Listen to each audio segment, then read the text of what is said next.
तो इस वीडियो में मैं बात करूँगा अबाउट प्रोजेक्शन और काउंटर प्रोजेक्शन के बारे में। सबसे पहले हम ये समझते हैं प्रोजेक्शन क्या होता है, ठीक है? तो इससे पहले हम प्रोजेक्शन वर्ड को समझते हैं।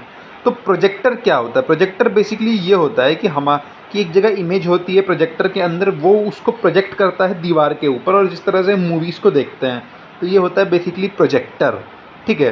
तो प्रोजेक्शन का मतलब ये होता है कि हम क्या होता है कई बार जिस तरह से हम अपने बारे में, जिस तरह से हम दुनिया को देखते हैं, हम सोचते हैं कि बगल वाले भी दुनिया को उसी तरीके से देखते हैं, और हम ये समझते हैं कि हमारे जो वैल्यूज़ हैं उन्हीं वैल्यूज़ को बगल वाले भी रखते हैं, ठीक है? तो ये गलत है।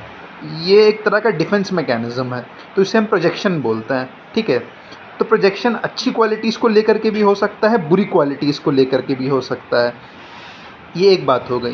दूसरी बात, अब काउंटर प्रोजेक्शन क्या होता है? काउंटर प्रोजेक्शन बेसिकली ये होता है कि मान लीजिए हम अपने मम्मी के साथ रहते हैं, बहन के साथ रहते हैं, भाई के साथ रहते हैं, स्पाउस के साथ रहते हैं, किसी के साथ भी रहते हैं। तो उनके हमारे बारे में कुछ व्यूज़ होंगे, उनको उनके उनके दिमाग में हमको लेकर के कुछ व्यूज़ होंगे।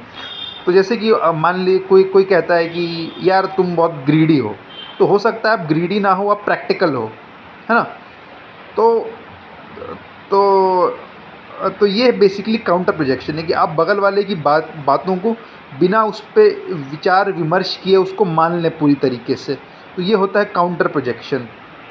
और प्रोजेक्शन ये होता है कि हमारा जो नज़रिया है, हम समझे कि बगल वाला भी वही नज़रिया रखता है। इसे हम बोलते हैं प्रोजेक्शन। ये इमोशंस को लेकर के भी हो सकता है कि हम सोचते हैं कि हम ऐसे हैं तो बगल वाला भी ऐसा ही फ़ील करता होगा, जबकि ऐसा होता नहीं है कई बार। तो ये प्रोजेक्शन, काउंटर प्रोजेक्शन होता क्यों है? बिकॉज़ क्या है कि एक्सटर्नल वर्ल्ड बहुत ज़्यादा कॉम्प्लिकेटेड है, तो हम एक सिंप्लीफाइड इमेज रखना चाहते हैं, इसलिए एक प्रोजेक्शन, काउंटर प्रोजेक्शन होता है।